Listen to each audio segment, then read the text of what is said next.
ಮಾಜಿ ಶಾಸಕರು ಆತ್ಮೀಯರಾಗಿರ್ತಕ್ಕಂಥ ದತ್ತಾತ್ರೇಯ ಪಾಟೀಲ್ ರೇವೂರ್ ಅವರೇ, ತೇಲ್ಕೂರ್ ಅವರೇ, ಮಾಜಿ ಶಾಸಕರು ಹಿರಿಯರಾಗಿರ್ತಕ್ಕಂಥ ಸುಭಾಷ್ ಪಾಟೀಲ್ ಗುತ್ತಿದಾರ್ ಅವರೇ, ಮಾಜಿ ವಿಧಾನ ಪರಿಷತ್ ಸದಸ್ಯರಾಗಿರ್ತಕ್ಕಂಥ ಅಮರನಾಥ್ ಪಾಟೀಲ್ ಅವರೇ, ಬಾಬುರಾವ್ ಚೌಹಾಣ್ ಅವರೇ, ನಿತಿನ್ ಗುಪ್ತಾರ್ ಅವರೇ,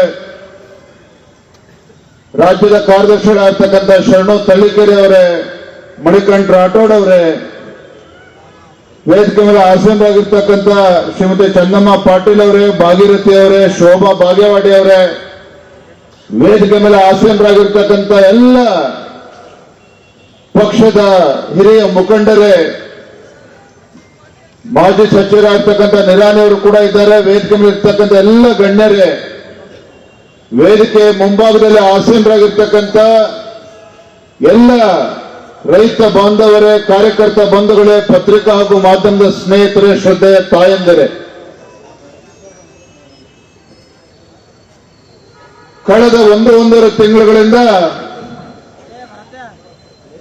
ರಾಜ್ಯದಲ್ಲಿ ವಕ್ಫ್ ಬಗ್ಗೆ ಇವತ್ತು ಹೆಚ್ಚೆಚ್ಚು ಚರ್ಚೆಗಳು ನಡೀತಾ ಇದೆ. ಕೇಂದ್ರದಲ್ಲಿ ಈ ದೇಶದ ಹೆಮ್ಮೆಯ ಪ್ರಧಾನಮಂತ್ರಿ ನರೇಂದ್ರ ಮೋದಿಜಿಯವರು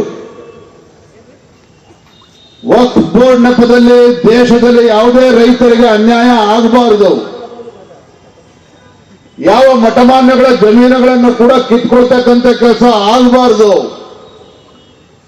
ಈ ನಾಡಿಗೆ 2 ತುತ್ತು ಅನ್ನವನ್ನ ಕೊಡ್ತಕ್ಕಂಥ ರೈತ ಅವನು ತನ್ನ ಜಮೀನನ್ನ ಕಳ್ಕೊಳ್ತಕ್ಕಂಥ ಒಂದು ಪರಿಸ್ಥಿತಿ ಬರಬಾರದು ಅಂತ ಹೇಳಿ ಪ್ರಧಾನಮಂತ್ರಿ ನರೇಂದ್ರ ಮೋದಿಜಿಯವರು ಒಂದು ಜೆಪಿಸಿ ಜಾಯಿಂಟ್ ಪಾರ್ಲಿಮೆಂಟರಿ ಕಮಿಟಿಯನ್ನ ರಚನೆ ಮಾಡಿ ಆ ಕಮಿಟಿ ಚೇರ್ಮನ್ ನೇತೃತ್ವದಲ್ಲಿ ಇಡೀ ದೇಶಾದ್ಯಂತ ಪ್ರವಾಸ ಮಾಡಿ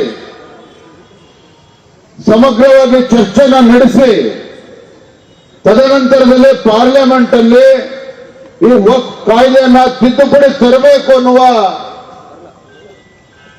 ಒಂದು ಸದುದ್ದೇಶವನ್ನು ಇಟ್ಕೊಂಡು ಪ್ರಧಾನಮಂತ್ರಿಗಳು ಕೆಲಸವನ್ನ ಮಾಡ್ತಾ ಇದ್ದಾರೆ. ಇದರ ಮಧ್ಯೆ ರಾಜ್ಯದ ಮುಖ್ಯಮಂತ್ರಿ ಸಿದ್ದರಾಮಯ್ಯನವರು ಆತಂಕಕ್ಕೆ ಈಡಾಗಿ ತನ್ನ ಆಪ್ತ ಸಚಿವರಾಗಿರ್ತಕ್ಕಂಥ ಜಮೀರ್ ಅಹಮದ್ ರಾಜ್ಯದ ಎಲ್ಲ ಜಿಲ್ಲೆಗಳಿಗೆ ಪ್ರವಾಸ ಮಾಡಿ ಜಿಲ್ಲಾಧಿಕಾರಿಗಳನ್ನ ಕೂರಿಸಿಕೊಂಡು ಕಟ್ಟಿ ಹಾಕಿ ಮುಖ್ಯಮಂತ್ರಿಗಳ ಆದೇಶವನ್ನ ಅವರಿಗೆ ಹೇಳಿ ಯಾವ ಸಂದರ್ಭದಲ್ಲಿ ಯಾವ ಕ್ಷಣದಲ್ಲಿ ಬೇಕಾದ್ರೂ ಕೇಂದ್ರ ಸರ್ಕಾರ ತಿದ್ದುಪಡಿ ಮಾಡಬಹುದು. ಹಾಗಾಗಿ ಅತಿ ಶೀಘ್ರದಲ್ಲಿ ಆ ವಕ್ಫ್ ಬೋರ್ಡ್ ಮುಖೇನ ರೈತರಿಗೆ ನೋಟಿಸ್ಗಳನ್ನ ಕೊಟ್ಟು ಆ ಜಮೀನುಗಳನ್ನ ಕಿತ್ಕೊಳ್ತಕ್ಕಂಥ ಕೆಲಸ ಮಾಡಬೇಕು ಅಂತ ಹೇಳಿ ಆ ಪುಣ್ಯಾತ್ಮ ಜಮೀರ್ ಅಹಮದ್ಗೆ ನೇತೃತ್ವನ ಕೊಟ್ಟು ಮುಖ್ಯಮಂತ್ರಿಗಳು ಕಳಿಸ್ಕೊಟ್ಟಿದ್ದಾರೆ. ದುರಂತ ಅಂತ ಹೇಳಿದ್ರೆ ಈ ನಾಡಿನ ಮುಖ್ಯಮಂತ್ರಿಗಳು ಸಿದ್ದರಾಮಯ್ಯನವರು ಯಾವುದೋ ಒಂದು ಕೋಮಿಗೆ ಮುಖ್ಯಮಂತ್ರಿ ಆಗಿದ್ದಾರೋ, ಯಾವುದೋ ಒಂದು ಧರ್ಮಕ್ಕೆ ಸೀಮಿತವಾಗಿ ಮುಖ್ಯಮಂತ್ರಿ ಆಗಿದ್ದಾರೋ, ಅಥವಾ ಈ ನಾಡಿನ 6.5 ಕೋಟಿ ಕನ್ನಡಿಗರಿಗೆ ಮುಖ್ಯಮಂತ್ರಿ ಆಗಿದ್ದಾರೋ ಅನ್ನುವ ಅನುಮಾನ ಬರ್ತಕ್ಕಂಥ ರೀತಿಯಲ್ಲಿ ಮುಖ್ಯಮಂತ್ರಿಗಳ ನಡವಳಿಕೆ, ಅನುಮಾನ ಬರ್ತಕ್ಕಂಥ ರೀತಿಯಲ್ಲಿ ನಡವಳಿಕೆ. ಯಾಕೆ ಪುಣ್ಯಾತ್ಮ ಸಿದ್ದರಾಮಯ್ಯನವರಿಗೆ ರೈತರ ಮೇಲೆ ಅಷ್ಟೊಂದು ದ್ವೇಷ ನನಗಂತೂ ಅರ್ಥ ಆಗ್ತಾ ಇಲ್ಲ.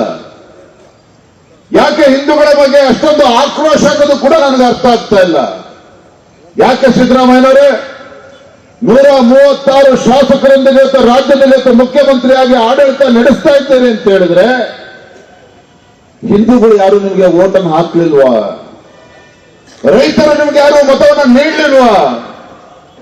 ಅಲ್ಪಸಂಖ್ಯಾತರ ತುಷ್ಟೀಕರಣ ಮಾಡ್ತಕ್ಕಂಥ ನಿಟ್ಟಿನಲ್ಲಿ ಈ ನಾಡಿಗೆ 2 ತುತ್ತು ಅನ್ನವನ್ನ ಕೊಡ್ತಕ್ಕಂಥ ರೈತನ ಕುಟುಂಬಕ್ಕೆ ಬೆಂಕಿ ಹಚ್ಚತಕ್ಕಂಥ ಕೆಲಸ ಈ ನಾಡಿನ ಮುಖ್ಯಮಂತ್ರಿ ಮಾಡ್ತಾ ಇದ್ದಾರಲ್ಲ, ಶೋಭೆ ತರ್ತದೆ ರಾಜ್ಯದ ಮುಖ್ಯಮಂತ್ರಿಗಳಿಗೆ.